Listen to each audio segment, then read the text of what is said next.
17ই September 2023।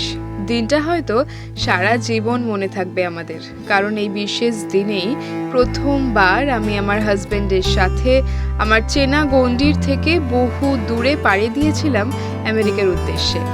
সেই দিন আমরা দুজনেই খুব এক্সাইটেড ছিলাম, আর 5টা সাধারণ মানুষের মতো অজানাকে জানার আকাঙ্ক্ষা আমাদের মধ্যেও বেড়ে উঠেছিল। আমাদের দু চোখেও ছিল অনেক স্বপ্ন, ভেবেছিলাম আমেরিকা মানে কি না কি। আর আজ 7 মাস পর আমেরিকার বুকে দাঁড়িয়ে বাস্তবকে খুব কাছ থেকে এক্সপিরিয়েন্স করার পর আমার মনে হয় যে সারে জাহাঁ সে আচ্ছা হিন্দুস্তান হামারা। হ্যাঁ, এই কথা বলছি কারণ সেই প্রথম দিন থেকেই কিছু কমিউনিকেশন গ্যাপ আর ভুল বোঝাবুঝির জন্য আমাদের বেশ কিছু টাকার লোকসান হয়েছে, যেটা হয়তো দেশে থাকলে কোনোদিনই সম্ভব ছিল না। নিজের জায়গা, নিজের ভাষা আলাদাই একটা জোর। এই অভিজ্ঞতার কথা তোমাদের সাথে তো শেয়ার করবই, কিন্তু তার আগে বলি আমাদের ইন্ডিয়া থেকে ইউএসএ আসার গল্পটা। হ্যালো এভরিওয়ান, কেমন আছো সবাই? আমি Nilanjana and a very warm welcome to my channel. আমি উত্তর কলকাতার একটা মিডল ক্লাস ফ্যামিলি থেকে বিলং করি। খুব ছোটবেলায় আমার বাবা মারা যাওয়ার পর মা অক্লান্ত পরিশ্রম করে আমাকে বড় করেছে, তাই ছোটবেলা থেকেই আমার মনে হতো যে জীবনে একটা চাকরি করে প্রতিষ্ঠিত হতে হবে। তবে বিদেশে যেতে হবে এরকম কোনো রকম চিন্তা ভাবনা আমার কল্পনাতেও আসেনি। ইভেন 2019 সালে শাকনিকের সাথে বিয়ে হওয়ার পরেও কোনোদিনও ভাবিনি যে বিদেশে ঘুরতে যাব, এরকম বড় বড় আকাঙ্ক্ষা ছিলই না কোনোদিন। খুব সাধারণভাবে বড় হয়েছি তো, তাই স্বপ্নগুলোও খুব ছোট ছোট। তারপর হঠাৎই 2022-এ আমার হাজব্যান্ডের অফিস থেকে এই বিদেশে যাওয়ার প্রপোজালটা আসে। ফাইনাল পিটিশন হাতে আসার পর আমরা কনফার্ম হলাম যে এবার আমাদের নিজের জায়গা ছেড়ে যেতে হবে। সত্যি কথা বলতে প্রথমে আমার একদমই ইচ্ছে ছিল না নিজের লোক, চেনা জায়গা, আমার চাকরি, আর সব থেকে বড় কথা নিজেদের হাতে গোছানো এই নতুন ফ্ল্যাটকে ছেড়ে চলে আসতে। কিন্তু স্বপ্নটা পূরণ হচ্ছিল আমার হাজব্যান্ডের, তাই আমাকে তো ওর সাথ দিতেই হবে। সেই তারপর থেকে মনকে মানানো শুরু, আর আসার আগে সবার সাথে দেখা করে ফাইনালি রওনা হওয়ার দিন চলেই এলো। আমার শ্বশুর, শাশুড়ি, মা, ভাই, বোন, মাসি, মামা সবাই আমাদের এয়ারপোর্টে ড্রপ করতে এসেছিল। আর বিদায় বেলায় সবারই চোখ ছলছল আর মন ভারাক্রান্ত। এয়ারপোর্টে ঢোকার পর ব্যাগের চেকিং, ইমিগ্রেশন সবই তো ঝপাঝপ হয়ে গেল। আর তারপর এয়ারপোর্টে বসে সেই 3-4 ঘন্টার ওয়েট।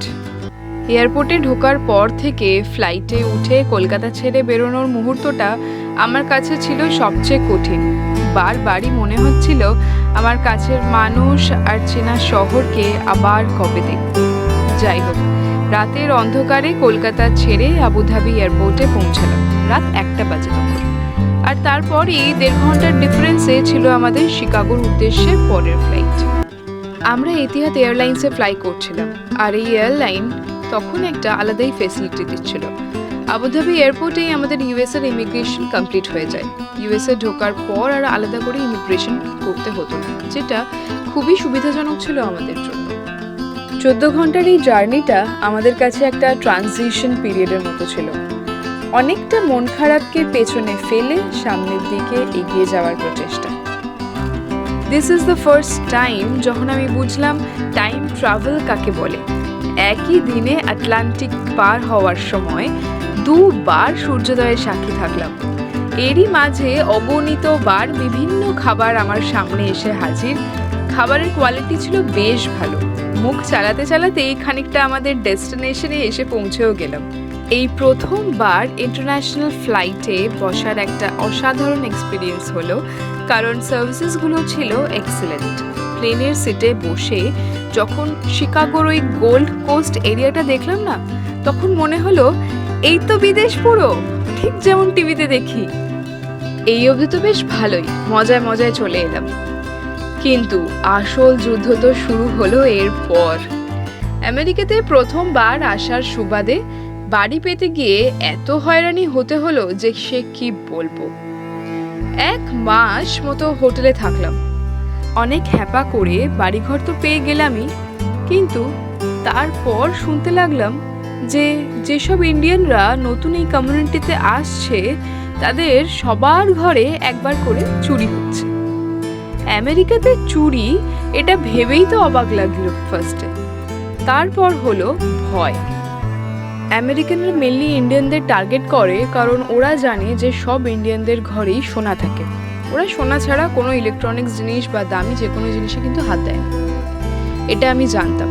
আর আমি তো কলকাতা থেকে বেশ কিছু সোনা গয়না নিয়ে এসেছি, তাই আমারও আস্তে আস্তে ভয় বাড়তে লাগলো। একটা টাইমে আমি এতটাই ভয় পেয়েছিলাম যে ভয়ে ঘর থেকে আর বেরোতেই চাইতাম না।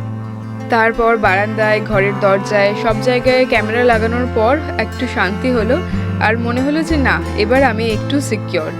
এ তো গেল এক গল্প। এবার বলি যে রিসেন্ট ঘটনাটা আমাদের সাথে ঘটেছে। পুরোটাই হচ্ছে একটা কমিউনিকেশন গ্যাপের কারণে।